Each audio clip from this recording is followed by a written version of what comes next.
کا نہیں چھوڑا ہے۔ میں بہت پرانی کہانی نہیں سنانے لگا آپ کو، یہ قرون اولیٰ کی کہانی نہیں ہے، یہ کہانی جو ہے وہ صحابہ کے زمانے کی بھی نہیں ہے،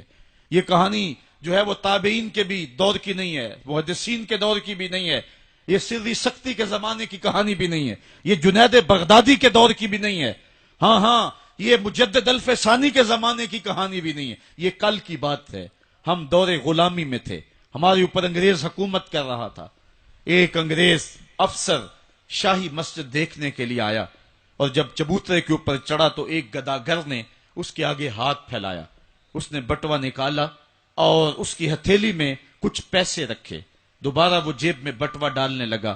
تو بٹوا اس کے ہاتھ سے گر گیا اور وہ بے توجہی میں اندر چلا گیا۔ اس گداگر نے آگے بڑھ کے اس بٹوے کو پکڑ لیا، خیال تھا یہ واپس آئے گا تو میں اس کو بٹوا دے دوں گا، لیکن وہ کسی اور دروازے سے نکل گیا اور یہ منتظر رہا، وقت گزرتا رہا۔ ایک سال گزرنے کے بعد وہ دوبارہ پھر آیا، اس کا کوئی دوست اسے ملنے آیا تھا انگلستان سے، اس کو شاہی مسجد دکھلانے کے لیے وہ پھر آیا، یہ گداگر وہاں بیٹھا ہوا تھا، اس نے پہچان لیا، کہا صاحب 2 لمحوں کے لیے رکیے، مجھے آپ سے ضروری کام ہے۔ دوڑا دوڑا گیا، قریب ہی گھر تھا، وہاں سے وہ بٹوا اٹھا لایا، اس میں بہت زیادہ جو ہے وہ پیسے تھے، کہا یہ 1 سال قبل آپ آئے تھے، آپ کو یاد ہو نہ یاد، آپ کا یہ بٹوا گر گیا، میں ڈھونڈتا رہا، آپ مل نہ پائے۔ اس نے جب دیکھا، وہ ایک کبھی بٹوے کے اندر رقم کو دیکھے، کبھی گداگر کے چہرے کو دیکھے، پھر اس سے رہا نہ گیا، اس نے کہا تو گداگر ہے اور تو ایک ایک پائی صبح سے شام تک اکٹھی کرتا ہے، اتنی رقم تجھے اکٹھی مل گئی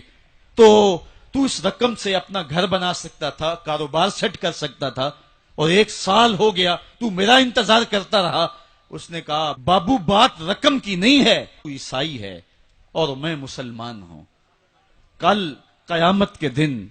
اگر تیرے نبی نے میرے نبی کو کہا کہ میرے امتی کا بٹوا گرا تھا اور تیرے غلام نے پکڑا تھا، تو پھر میرا نبی جو ہے تیرے نبی کے سامنے شرمسار ہوگا۔ میں گداگر ضرور ہوں، بے غیرت نہیں ہوں، میں نہیں چاہتا کہ میرے نبی کو تیرے نبی کے سامنے شرمندگی ہو۔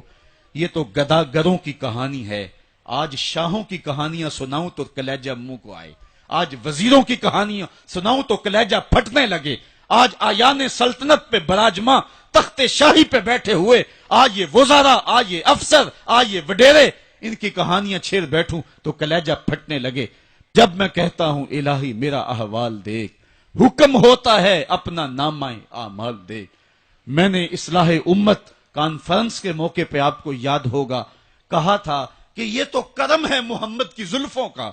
کہ ہمارے اوپر پتھر نازل نہیں ہوتے، ورنہ جو حال ہم نے کر دیا ہے اور جس اخلاقی انحطاط کا ہم شکار ہیں، ہمارے اوپر تو آسمان ٹکڑے ہو کے برستا۔ اگر ان کی رحمت نہ ہو درمیاں میں، ابھی آگ لگ جائے دونوں جہاں میں۔